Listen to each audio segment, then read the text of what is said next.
Glória a Deus. A paz do Senhor.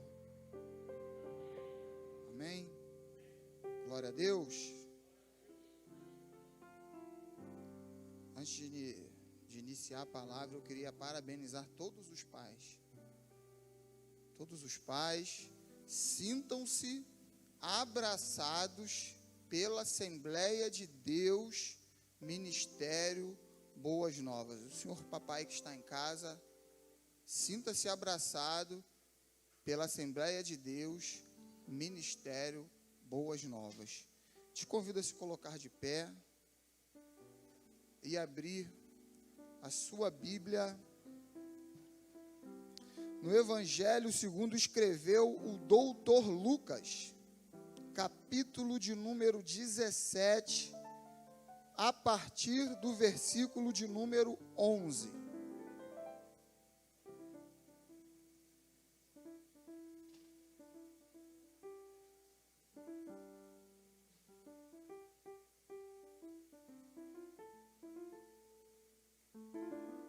Amém? Amém? Quem encontrou, diga glória a Deus. Glória a Deus. Glória a Deus, Josélio. Está aqui com a família. Glória a Deus. Glória a Deus, Margarete. Glória a Deus.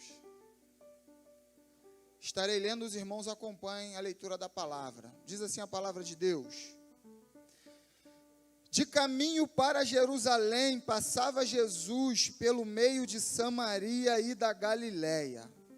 Ao entrar numa aldeia, saíram-lhe ao encontro 10 leprosos, que ficaram de longe e gritaram dizendo: Jesus, mestre, compadece-te de nós. Ao vê-los, disse-lhe Jesus: Ide, mostrai-vos ao sacerdote. Aconteceu que, indo eles, foram purificados. Um dos 10, vendo que fora curado, voltou dando glória a Deus em alta voz. Prostrou-se com o rosto em terra aos pés de Jesus, agradecendo-lhe, e este era samaritano. Então Jesus perguntou: não eram 10 os que foram curados? Onde estão os 9? Não houve, porventura, quem voltasse para dar glória a Deus, senão este estrangeiro? E disse-lhe: levanta e vai, a tua fé te salvou. Os irmãos podem sentar. Pai, queremos glorificar este dia pela sua palavra. Senhor, queremos te agradecer por tudo que o Senhor é. Senhor, te agradecemos pelo que o Senhor já fez, está fazendo e ainda há de fazer por nós. Senhor, em nome de Jesus, que possamos sair daqui, da tua casa, melhor do que nós entramos. É o que nós te pedimos e já lhe agradecemos, no nome poderoso de Jesus. Amém. Glória a Deus. Título da mensagem: onde estão os 9? Onde estão os 9? O meu objetivo é que no final dessa mensagem você saiba onde estão esses 9. Eu já sei onde eles estão. E o meu objetivo é que no final você também saiba. Essa palavra é uma palavra que com certeza você já ouviu alguém pregando, já ouviu música sobre os 10 leprosos, você já viu vídeo, já viu filme infantil, desenho para as crianças. E quando a gente fala de leprosos hoje, não causa tanto impacto na nossa cabeça. Quando se fala de lepra hoje em dia, 2021, é uma coisa assim que passa pela nossa cabeça muito tranquilo. O que é a lepra hoje, 2021? Lepra hoje é hanseníase. Existem campanhas. Hoje, existe medicamento para tratar. Hoje, as pessoas conhecem as formas, sabe como trata. Quando você passa no posto de saúde, tem lá as campanhas, na televisão. Só para nível de informação, o nome de lepra para hanseníase mudou justamente pelo peso que causava chamar alguém de leproso. Hoje você não vai ver nenhum meio de comunicação, ou quando você for na clínica da família, em algum posto de saúde, não vai ter lá falando de lepra, vai ter falando de hanseníase. Então, o que na Bíblia está falando lepra, hoje para nós é hanseníase. E hoje, gente, é muito tranquilo. Hoje é muito tranquilo. Mas nesse tempo aqui, que nós estamos lendo, nesse tempo aqui da palavra de Deus, lepra era algo muito complicado. Só para lembrar, as irmãs, os irmãos, vão lembrar, não tem passado mais na televisão, mas os irmãos se lembram qual era a campanha da lepra para fazer o diagnóstico? Os irmãos lembram? Era uma mulher cozinhando, ela estava lá com a boca lá do fogão acesa, então ela estava ali se queimando e não sentia nada. A mulher estava cozinhando, o fogão estava aceso, a chama do fogo estava queimando aquela mulher e ela não sentia nada. Quem lembra? Levanta a mão. Todos lembram? Grande maioria, né? Por aqui, a gente já começa a entender o que é a lepra.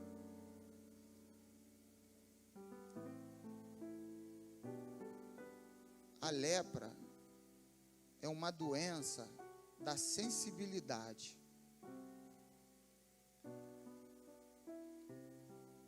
Como assim? Lembra do comercial? O fogo estava queimando na mão da dona de casa lá e ela não estava sentindo nada? Eu já quero começar te perguntando: você tem perdido a sua sensibilidade? O que era pecado continua te queimando? O que não agrada a Deus, o que não é para o pai de família, para a mãe, para o filho, o que desagrada a Deus continua te queimando? Ou a sua sensibilidade já está tão curta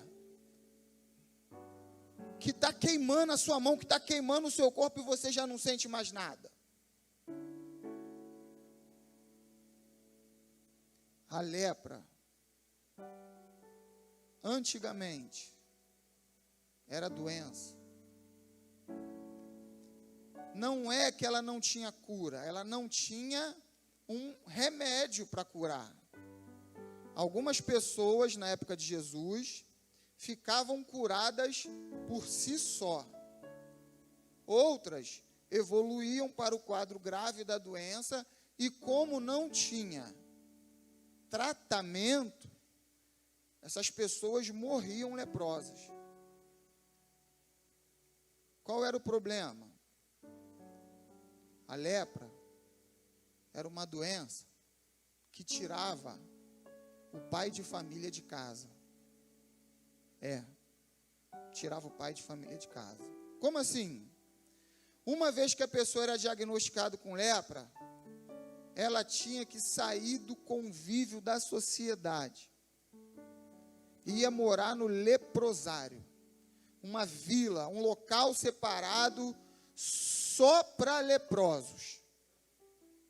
Só para leprosos. Existe um lugar só para leprosos. Logo, se fosse um pai de família, esse pai de família não ia receber um abraço do filho hoje, no Dia dos Pais. Se fosse um pai de família, ele não saberia quando o filho estava com febre.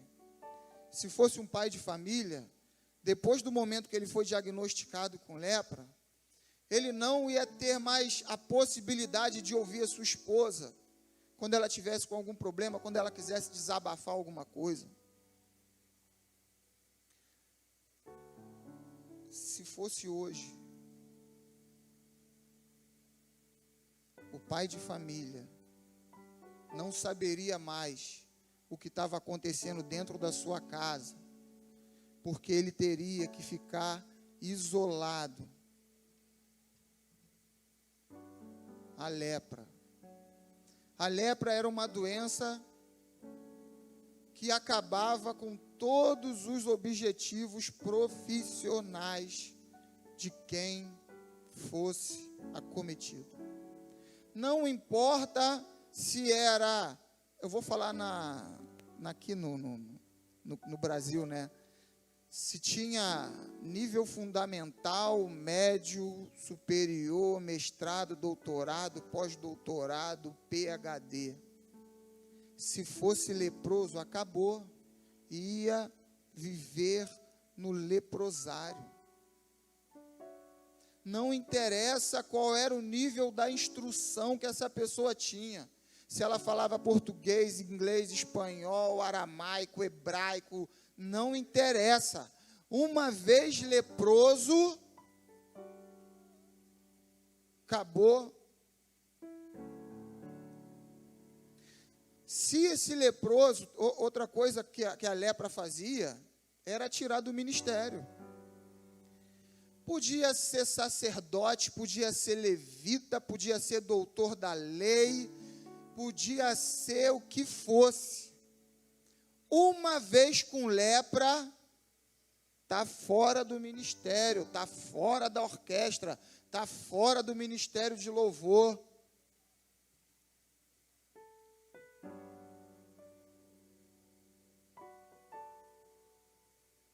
Planos, sonhos, projetos, uma vez com a lepra diagnosticada, acabou. A partir do momento que a pessoa era diagnosticada com lepra, ela deveria se afastar de tudo e viver em um local isolado, aguardando, porque não tinha tratamento, se ela ia se curar por si só, ou se ela morreria ali, simplesmente como um leproso. O leproso perdia sua identidade. Ninguém chamava mais o leproso pelo seu nome. Olha lá vai um leproso. Essa pessoa não tinha mais nome, essa pessoa não tinha mais sexo. Leproso é leproso, não importa se era homem ou se era mulher.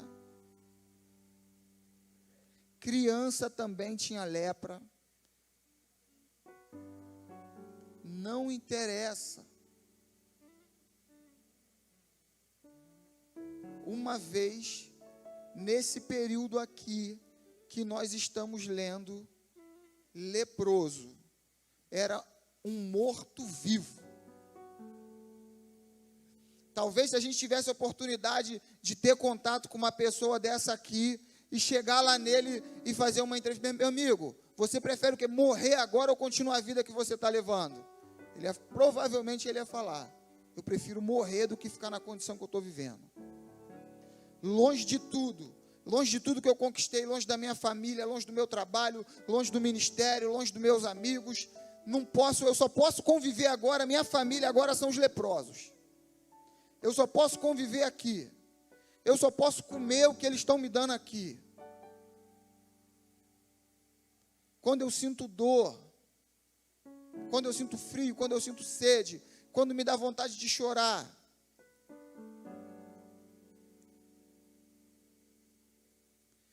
E justamente nesses momentos onde a gente não tem mais a oportunidade, é que a gente começa a dar valor.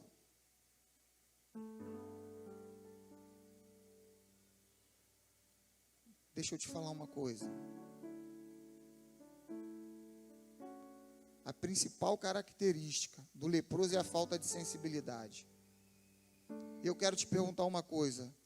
Como está a sua sensibilidade em relação à sua família, em relação ao seu ministério, em relação às pessoas doentes, em relação a seus pais.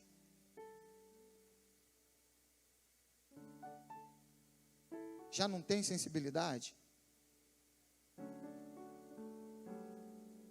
Às vezes está dentro da sua casa, mas parece que tem um leproso ou de um lado ou de outro, porque não tem comunicação, não tem afeto, não tem carinho, não tem abraço, não tem beijo.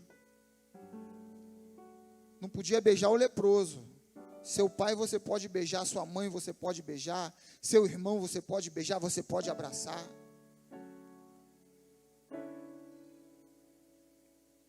Mas o que me chamou mais atenção, e o que às vezes a gente não para pensar, é que ninguém nascia leproso. A lepra não é uma doença congênita. Não, nasceu, o pai era leproso, o filho não era. Nenhuma criança nascia leprosa. Ninguém pegava a lepra do nada. Como pegava a lepra? Como pega até hoje a hanseníase? Você sabe como? Contato. Contato, guarda isso. Contato prolongado com algum leproso. Não era um contato assim, eu apertei a mão. Não era. Hoje, o que eu estou falando aqui, você pode conferir na hora aí, se você tiver aí com a internet aí, bota aí, formas de contágio da lepra. Contato prolongado com o leproso. Ei, pai de família, quero falar contigo agora, paizão. Você ganhou abraço hoje, teus filhos te deram presente. Mas cuidado com quem você está tendo muito contato. Porque se for um leproso, você corre o risco de deixar tudo isso que Deus te deu, por conta de um contato prolongado. Mei carai manterécia. Filhos, olhem para mim. Cuidado com os contatos prolongados. Por quê? Porque os contatos prolongados podem lhe afastar dos seus pais, da sua família, dos seus amigos. Esposas, os contatos prolongados podem te tirar da presença da sua família. Ninguém nascia com lepra. Era a pessoa que adquiria a lepra, porque ela tinha contato prolongado com outro leproso.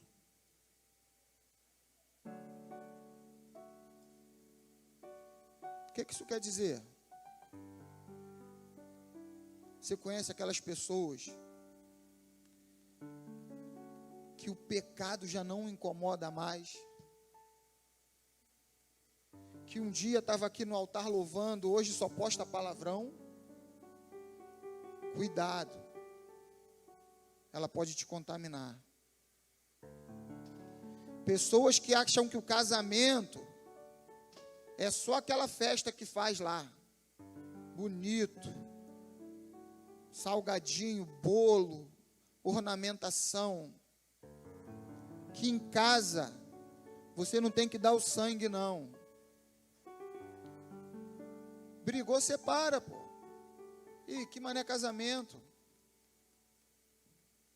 Que você não tem que ter compromisso com seus filhos. Que você não tem que ter compromisso com seus pais.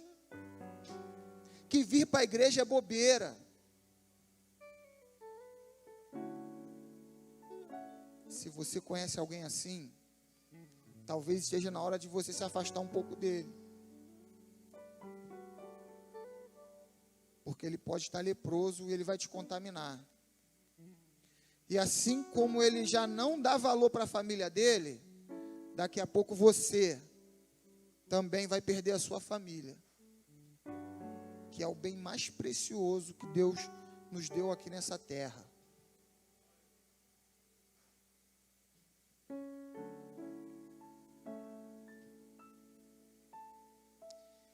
Meus irmãos, e durante muito tempo, mas muito tempo mesmo, todas as vezes que eu li esse texto,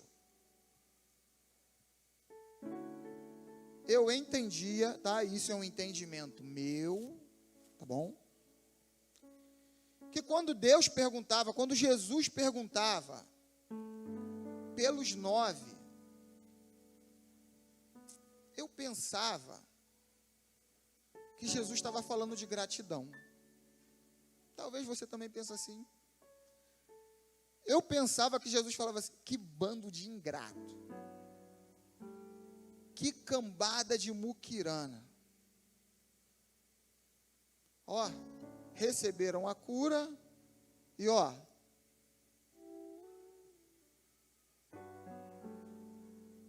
Você também não pensa assim? Pode falar a verdade, você pensa assim, não pensa? Sabe por que a gente pensa assim, irmãos? Porque isso é um entendimento nosso. Quando a gente lê, a gente se coloca no lugar de Jesus. Nós, eu e você. Agora eu quero que você pare para pensar comigo. Jesus deu a vida dele, sabendo que hoje, 2021, um monte de gente não ia acreditar nele. Você acha que ele, às vezes é até o tom que a gente fala aqui na hora da leitura, você acha que Jesus ia perguntar pelos 9 por conta de achar que eles estavam sendo ingratos? Você acha isso? Se fosse assim, ele não teria morrido na cruz, meus irmãos. Ele sabia que hoje, 2021, um monte de gente ia falar que ele não existe, que ele era apenas mais um profeta, que ele, naquele tempo, o pessoal falava que ele era endemoniado, que ele estava curando por Beelzebu.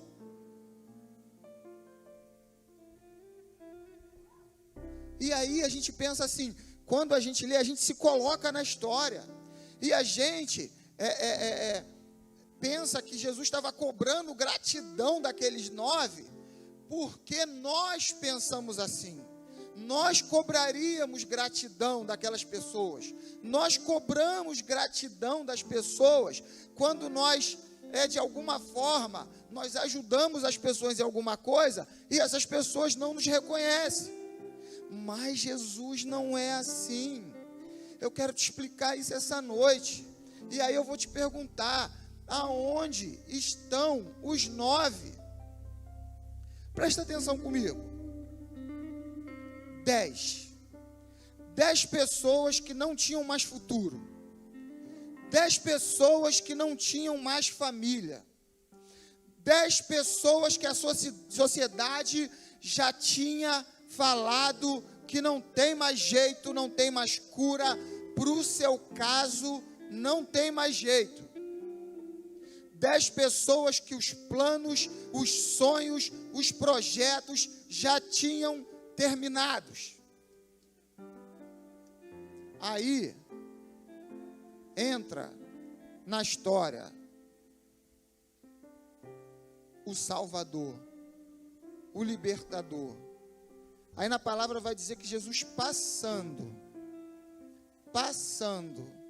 que aqueles 10 homens, que aqueles 10 leprosos, que aquelas 10 pessoas clamam: Jesus,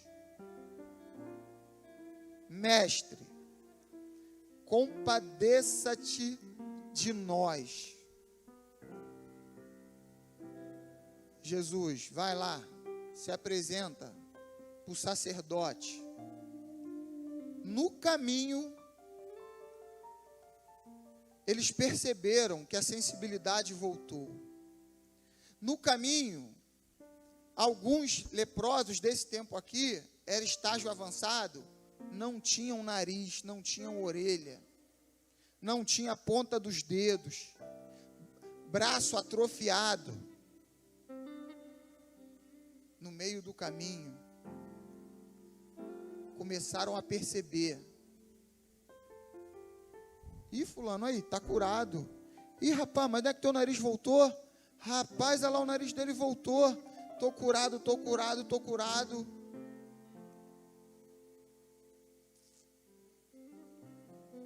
Uma vez curados,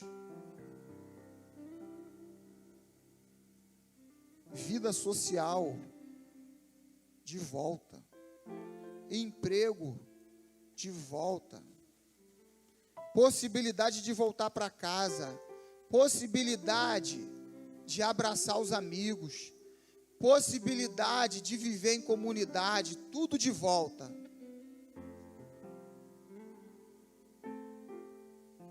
Mas só um que voltou dando glória a Deus. Por que isso? Ele era samaritano.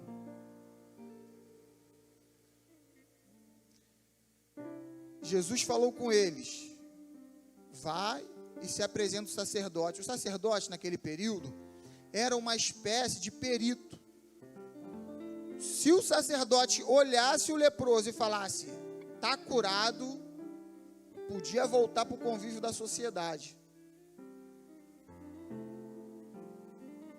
Por que o samaritano não foi no sacerdote? Vocês lembram que os judeus e samaritanos tinham uma treta entre eles?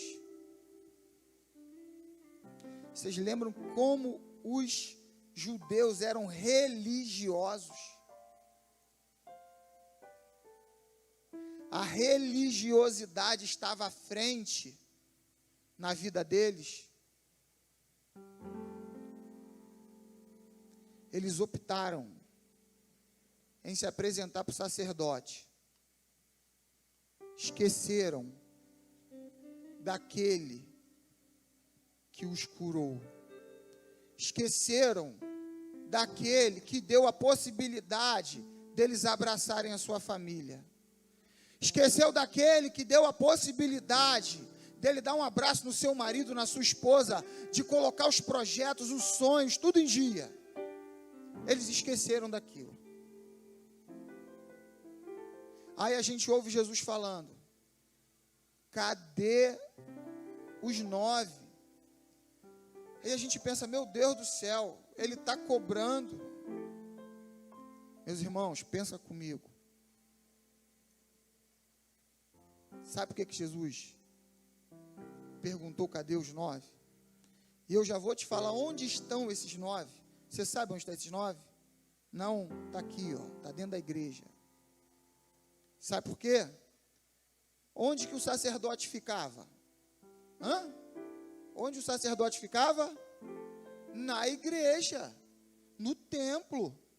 O sacerdote ficava no templo. Eles foram para o templo, mas esqueceram de Jesus. Quando Jesus pergunta cadê os 9, sabe o que Jesus está querendo mostrar? Tinham 10. Eu só salvei um. Tinham 10. Só um que vai para o céu. Tinham 10. Mas lá na glória eu só vou receber um. Aqueles 9 que estavam contigo, eles foram curados sim. Eles não têm mais lepra. Mas salvação, meu querido, foi só um. Eu quero falar com 9 que estão aqui dentro, que vieram aqui, que estão vendo pela internet, que passou por uma situação difícil na vida, que passou por uma situação que alguém falou assim: só Jesus para te curar. Aí Jesus foi lá, te pegou pela mão, te curou, te salvou, te levantou, te colocou de volta na sociedade, te colocou de volta no ministério, te colocou de volta na vida. Mas você foi e pegou essa cura e foi trabalhar. Você pegou essa cura e foi namorar. Você pegou essa cura e foi viver a vida. E você esqueceu de Jesus. mas não esqueceu, Jesus está te cobrando, ele não é cobrando. O que Jesus ficou triste com essa situação, foi porque ele curou 10, mas ele só salvou um. Ele está querendo os 9 para salvar. Jesus não morreu na cruz só para cura, só para dar chave de carro, só para dar casa própria, não. A morte na cruz do Calvário, Jesus sabia que aquela dor que ele ia sentir, que ele desceu do céu, deixou toda a sua glória, não foi só para cura, foi para salvação. Quando ele pergunta, cadê os 9? Ele está falando, eu quero salvar 10, mas eu só salvei um.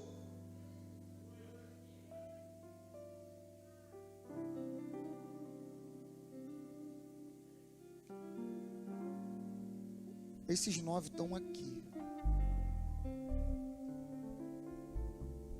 Estão aqui.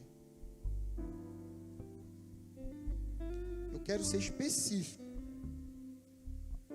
Eu quero ser específico para não ter dúvida. Eu quero falar com você que está aqui ou que está vendo de casa. A sociedade te abandonou. O médico falou que não tinha jeito. Te deixaram isolado.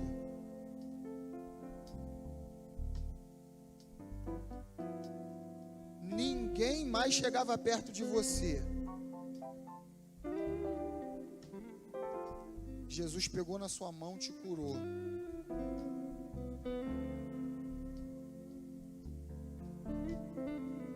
E essa cura, ao invés de te aproximar, te afastou de Jesus. Mas hoje, graças a Deus, é um dia favorável. Graças a Deus, hoje é um dia favorável. Para quê? Para a salvação. Quero convidar aqui você que Jesus fez uma obra na sua vida, você sabe que nenhum homem poderia fazer, mas que ao invés de você correr em direção a Jesus, dando glória a Deus, se jogar aos pés dele, você se afastou de Jesus.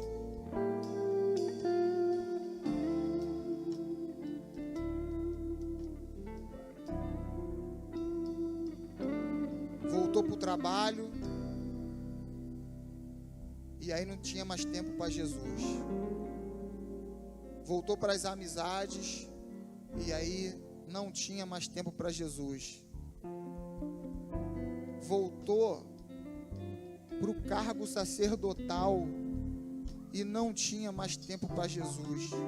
Voltou a tocar, mas não tinha mais tempo para Jesus.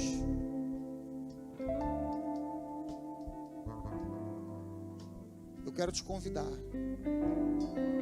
Hoje você tem a oportunidade de reconhecê-lo primeiro como seu Senhor e Salvador da sua vida, que foi o que aquele samaritano fez.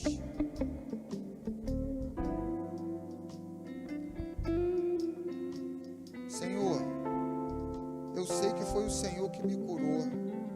Eu sei que se não fosse o Senhor, hoje eu não estaria aqui. Por isso, como forma de gratidão, assim como foi na vida daquele leproso, eu quero entregar minha vida para o Senhor, porque com cura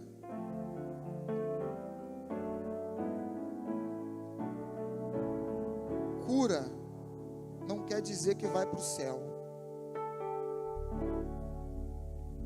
Chave de carro, chave de casa, faculdade, diploma, não garante vida eterna. O que garante vida eterna é reconhecer que você é totalmente dependente do Senhor Jesus.